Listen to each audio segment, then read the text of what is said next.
Good morning, everybody. Welcome to this year's Leicester Digital Live. I'm very pleased to welcome Fernando from Semrush.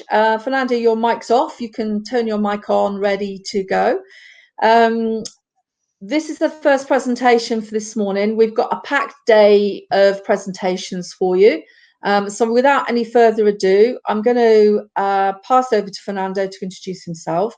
Fernando has spoken at one of our conferences before. In fact, he came to the last one at Leicester. I will appear about 5:02, so you know how much time you've got. But I'm going to disappear now and pass over to you. So you're very welcome. Have a great talk. Thank you very much. Thank you, Anne. Thank you everybody for being here in my session. You are here because you want to learn more about the state of content marketing. And let's be honest, everything in content marketing is really awesome. And the stats, the numbers that I want to show you here are really fantastic. So be sure that you are ready with your cup of coffee, very comfortable where you are. I'm actually right now talking from Ecuador.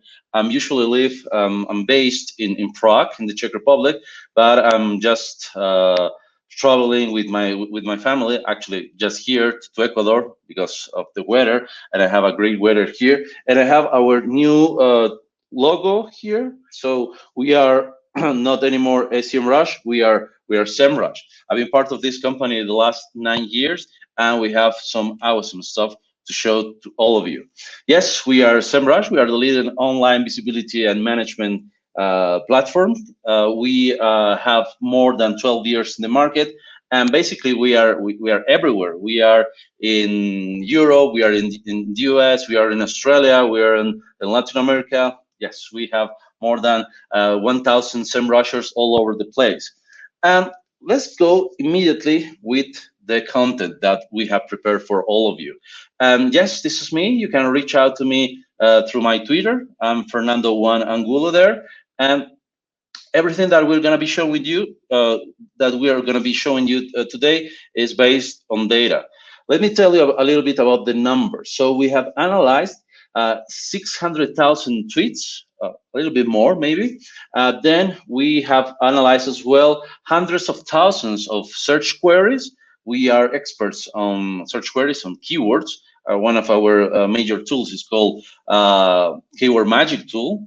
And of course, we have analyzed more than 1,200,000 blog posts. And we have surveyed around 1,500 marketers across the globe. So we're mixing two sources of data here, a survey and a data analysis held by our magnificent team of data scientists in Semrush. Okay, let's find out the top 20 hashtags used with content marketing overall. So the most trending in 2020, because we have all the data from last year, is digital marketing overall. Everybody was speaking in 2020 about digital marketing. Then we have marketing, SEO, growth hacking, and social media. Let's talk about the top 5. You can see all the data. Then let's see the source of data to create all these results, all these content marketing data analysis results. So here you can see that we have used a our own content marketing platform, our Keyword Magic Tool, as I mentioned at the beginning. Then we have used traffic analytics and social media tracker. All these tools available also in Semrush. So let's go immediately with the trends in 2020.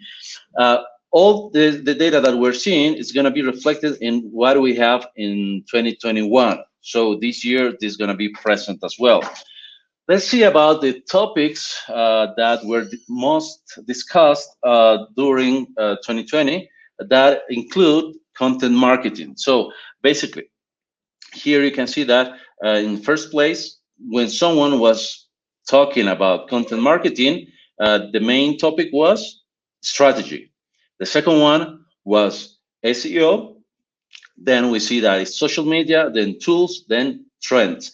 So by far, strategy and content marketing was something that most of the companies were focused to find what is this, how to use it, how to create one, during the last year, which is really, really good. Then we have SEO as the second one. Then we have seen that when we are talking about the usage of links, visual content in tweets with the hashtag content marketing, we saw that overall more images were used when they were talking about content marketing. Then we see that there is less videos, only tweets with links were the most predominant when we were using the results of this data. So what are the top content marketing influencers? Some of the names. So the most influential people with the content marketing hashtag were number one, Neil Sheffer, then number two, Ben Kamau Digital, and three, Mike Shimmer. So you can see the rest of the names over there. We have Jeff Bullas, Joy Pelosi from the Content Marketing Institute. Then you can see the rest of the names. So these were the most influential people in content marketing last year, if you are trying to identify the influencers for content marketing 2020. Then we can see related to the search queries and content marketing, we can see the top 20 most popular search queries. The first one, again, if we compare social media and then the search engine, we can see that the most popular search query is still content marketing strategy, by far the number one. The second one is content marketing agency. So once people were identifying, okay, I need a content marketing service, they were trying to identify themselves, the strategy, but they say, okay, I need an agency to work on this. Then content marketing examples. So those are the top three. You can see the rest. We have Content Marketing Institute, definition, plan, services, and so on. So by far, social media and search engines, content marketing strategy was the number one. Let's see about the questions. So people were asking, in the search engines, in this case on Google, we see that the most popular questions asked to Google were, number one, what is content marketing? Yes, definition, pretty easy. Second one, why is content marketing important? Basically, the number three, what is content marketing strategy? So around all the questions, strategy was in the top three as well when people were asking that to the search engines. You can see the rest of the questions. Let's see about what we have found here, the top takeaways. First, it takes a strong strategy to do content marketing well. So that's why social media and search engines, people were searching to learn more about this. Then we see that people were trying to different ways to promote themselves. So they were agencies, companies, they were trying to track more business through social media and through search engine. So content marketing was all over the place. Then there is something really interesting here that people that were trying to find information about content marketing, the first results were tied to SEO in social media and in search engines as well. Number four, so we have seen that analytics and technology are getting really serious. We can identify really easily how people are reacting to the situation. So last year was more about getting more visibility to their own websites. So we need a strategy, something really actionable, fast to do, right?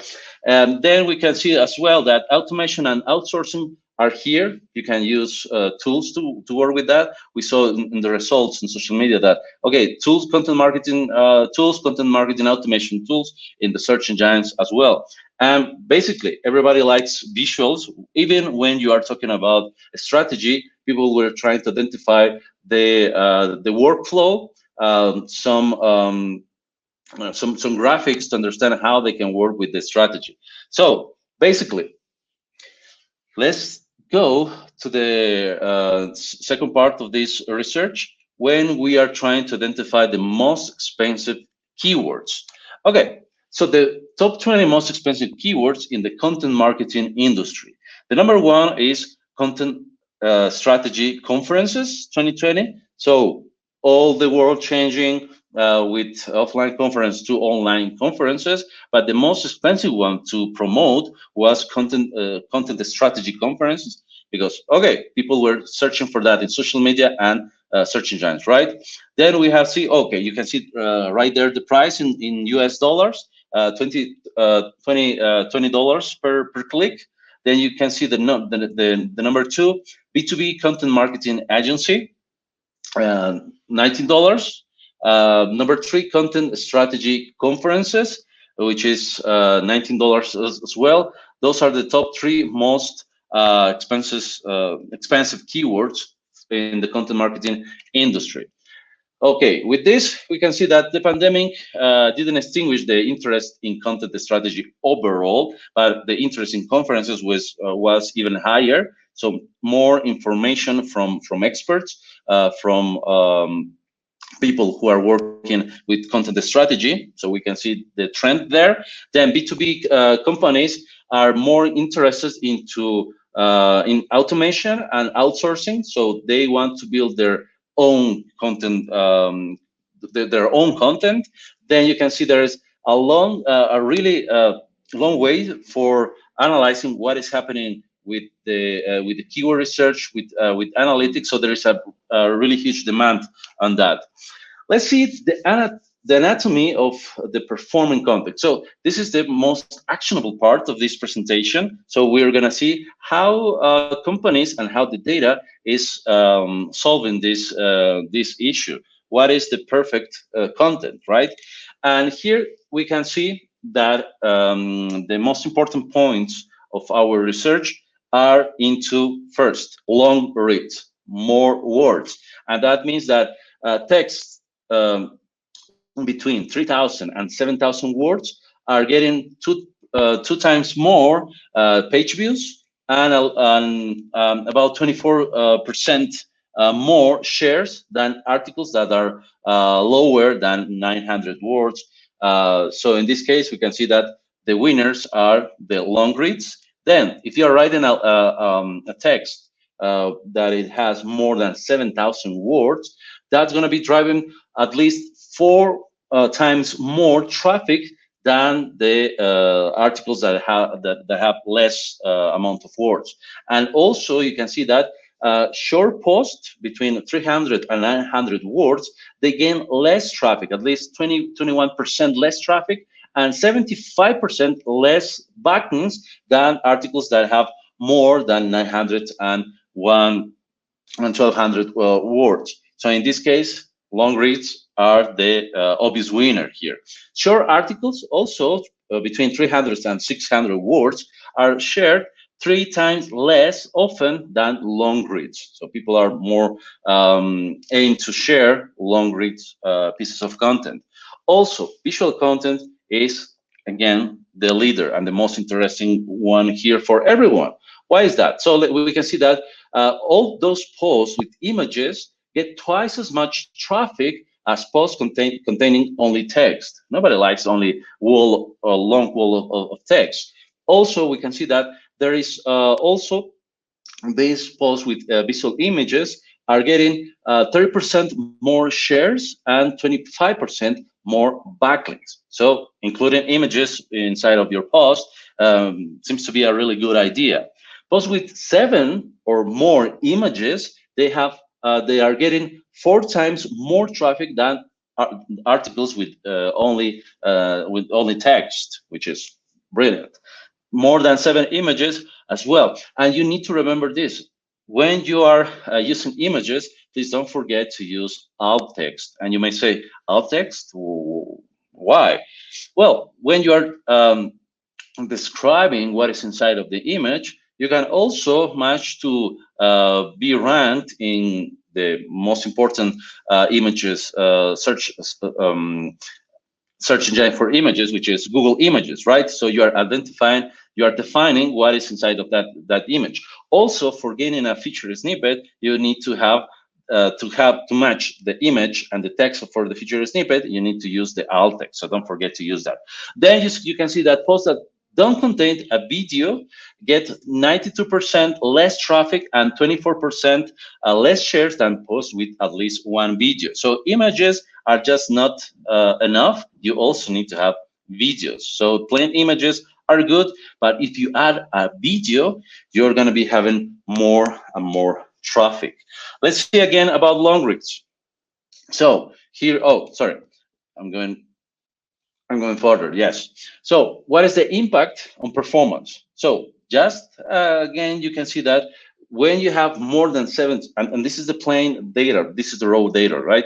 With the maximum average unique page views, you can see that more words, 7,000 plus, you will have more people reading that.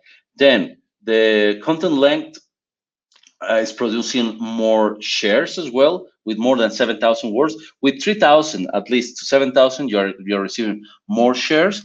And then the number of backlinks with long reads, you can see there, are more, starting from 3,000. So in this case, you see that the amount of words is directly affecting the amount of page views, shares, and backlinks overall. You have here all the data. Again, if you can see that, okay, this is the amount of words that people are not sharing, you can see the reverse engineering here. So less words, people are not going to be 59%, 300 till 600 words. They are not sharing that, 59% of the people. Then if you have more words, people are going to be sharing more. And if you don't have enough words, so people are not going to be sharing that. That's the equation. Then you can see that about what is a good headline and how that is impacting on performance. So if you have a good headline, for example, if you are including their questions in the headline, guides, lists, how-tos, or other type of text, the reaction that people can have. So for having more unique page views, we saw that, okay, the lists are just perfect for attracting more people, for receiving more page views. If you want to have more shares, you can see that guides are the perfect solution here. You can see that those four types of content, of headlines for content, are really good. Lists, guides, and how-tos for acquiring more backlinks. So the lists are the obvious winner here. You can see that list, then guides, then how-to, then questions are the perfect one. So if you are creating a blog post, you need to include at least one of these four type of headlines. Let's see about the H1, the first header, right? What about the number of words there? So if you have less than seven words in your header in your H1, the performance is going to be lower by far. But if you have at least 10 till 13 words, you're going to be having more page view, more shares from 10 words till 13 words, and more backlinks if you have at least 10 to 14 words. Okay, what about the distribution of heading? So if you have an H1, H2, H3, or you just have an H1, right? If you don't have an H2, that means that you have just a title and the rest is plain text. So you're going to be having low performance by 39%. But if you have a H2, H3, H4, the performance is going to be better. So in this case, the low performance is going to be just 16%. You're going to be having more bigger results. The median performance is attracting if it's going up if you're going to have at least H2, H3, and H4. And of course, if you want a really high performance, you need to use more than that, at least H2, H3, H4, H5, H6, H7. So have more headers to attract the attention of the people, using again the strategy from lists, how-to, guides, and so on. The number of leads, how many lists you need to have. And when I'm talking about lists, I'm talking about ordered list, unordered list. So you can use numbers, you can use not numbers, bullets, for example, bullets. And here you can see that if you have, for example, one list and the average amount of words of your text is 500 words, you're gonna be receiving at least 204 page views. But if you have two lists or three lists, you're gonna be having more page views, a little bit less than that only with one list. So one list is just perfect. Remember the top performing content that you have in your website, you have a list there, just check it. It's gonna be, if you introduce one, you're gonna be having more and better results. The number of words for shares, for example, if you have three lists at least, you're gonna be receiving more shares. People love to share lists. Backlinks, in this case, you see that one or two lists are really good for backlinks. And if you are introducing this header with a how-to, you are again able to match for a feature snippet. A header with a how-to and a list are the perfect match for a feature snippet. Then you can see the number of images that you need to have inside one post. So you can see that at least one image is not enough. If you want to perform better, you need to have at least 7 images or more. Then you can see the number of shares and the number of backlinks that, again, are the long reads and the number of images are receiving. And of course, you can, if you are using a videos, the performance is going to be higher and higher, to the moon. So why is that? Because the number of videos, at least if you have one video, you can have at least more page views. If you don't have any videos, okay, you're gonna have some shares, but with videos, you're gonna be having, with at least 2-3 videos, you're gonna be having more and more shares. Then the number of backlinks, you can see there with at least one video, you're gonna be receiving more and more backlinks. So what we can have as takeaway here? First of all, long reads are the best drivers of traffic. Is undeniable. Then you can see that explanatory headlines look more attractive if you go with the strategy with how-to guides or lists. Then you can see that a clear structure, the hierarchy of the content with H1, H2 is better for user understanding, and people are going to be following that more. Then you can see that visuals, images, and videos are really great for increasing the engagement, user engagement, and lists can increase the number of your readers. Not only one list, you need 2, 3 lists, or maybe more. Okay, let's go with the last part, with the content marketing in survey. So let's see what agencies, what people are talking about content marketing. In this case, we ask around 1,500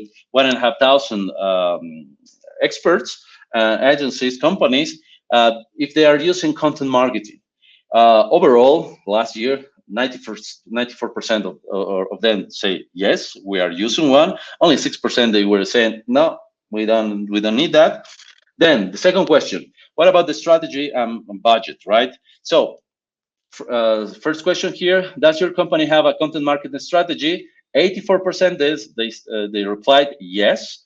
How will you evaluate the performance of your content strategy overall in 2020?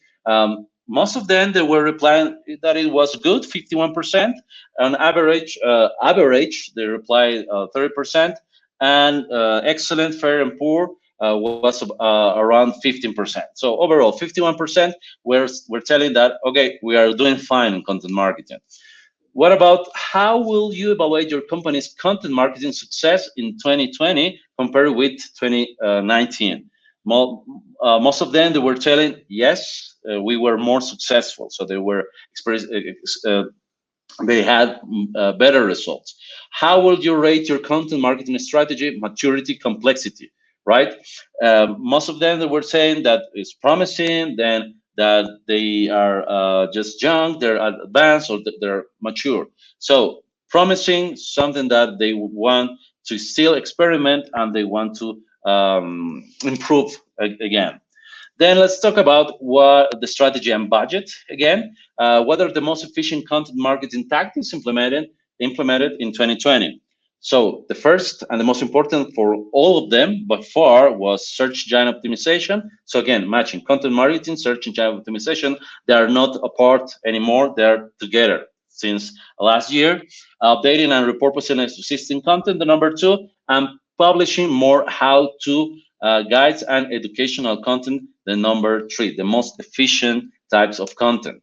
Then let's see about what priority goals do you plan to achieve in 2021. So the top one and the top two, let's say, generate more generate more quality leads, then attract more traffic to our website. So those are the most important ones. That companies are seeing for this year: quality leads and more traffic. How much did your company spend on content marketing? So basically, we have $10, $10,000 or less. The companies promoting their content. So I'm about to finish, right? No, you've got another 5 minutes, and I can let you go over by a few minutes as well. So no problem. Okay, perfect. So let's see about again how the content marketing is going to be changing this year. So more or less, the companies, they will be investing a little bit less than last year. You can see a small increase in comparison to last year, because last year they were investing already a lot. Then a median increase is in more of the in overall the middle of the rest of the companies, and a decrease just 3%. So companies are not going to be decreasing the amount of money that they are investing in content marketing. They're going to be just keeping the same. What about the people that are working in content marketing teams? Overall, inside of a content marketing team, we found that there are at least one or three people, the copywriter, the blog editor, or the SEO specialist that are working there. The specializations of those people, the first place, as I was mentioning, content creator, the SEO content manager, and the social media manager. At least if you have four people, the designer is going to be the other team member. About what is happening, about the challenges that they're facing. So the number one challenge is the capability to create content that generates more quality leads, which is the goal. So to get more traffic, you need to get more quality leads. To get more conversions, you need to get more qualified leads. Then, what type of contents companies are producing? More or less, the number one, well, by far, the number one is blog post, then email. Yes, content inside of the email is really important to engage the people who are already visited your website. Then case studies. Then you can see that infographics, white papers, success stories. But by far, blog posts are the most important content marketing type of result. Then you can see the channels that companies are using for content distribution. Number one, organic search. Then you can see social media, the most important social media networks, platforms, Facebook, LinkedIn, Instagram, and you can see Twitter, YouTube over there, as well as Pinterest. And more producing content is going to be enabling the usage of different social media platforms. What about the questions? Do you outsource your content? Yes or no? So basically, no was the overall question, overall response here. 70% of the companies are not outsourcing, and yes, it's only the 30%. You can see that if they are following which content-related services they are sourcing. Basically, the main one is writing, then graphic design, then video edition. Those are the three type of services that companies are outsourcing. Then you can see the funnel. Basically, most of the companies are concentrating in the top of the funnel, just a little bit less on the middle and the bottom of the funnel, as usual. Okay, what about the KPIs, the measurement? So here you can see that people or companies are measuring overall 83%. They are measuring the results. Only 70% they say we don't need to measure anything. The metrics or the KPIs to measure that success: number one, organic traffic, then page views, then leads, then conversion rate. And again, measuring how often they're conducting audits at least three times per year, 2 times per year, or once per year. They're just 9% of the company. They are not measuring that at all. Let's see a little bit about the ROI. So you can see that the companies are measuring the ROI of the content. Basically, 61% yes, 39% no. Okay, so the key takeaways, and to finish, you can see that building a perfect strategy isn't easy. It's not easy to create something that is going to be everlasting, but you have several tools to do that. Content should drive traffic and leads. Those were the main goals. And basically, that's what businesses are expecting from their content: more qualified leads and more traffic. Small teams are achieving big goals. We saw that 1 or 3 people inside of the content marketing team is a good combination for good results. The challenges are being addressed with technology, automation, and implementing the rest of the strategy. It's a good result. And again, educating is the key to success. And I'm going to be stopping here. I believe my time is over. At the last part of my presentation, you will see only the skills, the soft skills and hard skills of content marketers. You can check that by your own. You will find some really interesting information about, okay, if you want to hire a content marketing, what are the soft skills of that person, what they need to be the hard skills for them. And basically that's pretty much what we have found for 2020 and how we're projecting for 2021. Thank you very much, everyone. Thank you so much, Fernando. I will put a link in the chat for everybody so that they can actually see the full report. Also, the handouts has got this as well, so please feel free to go and grab the handout. I think there was a question in the Q&A, but please feel free to carry on asking Fernando questions in the chat. There's a question about feature snippets, but thank you so much. And yeah, that was really interesting. I can't believe 7,000 words. That's a heck of a long article. It's a lot of content and a lot of research, but that was really interesting. So thank you so much.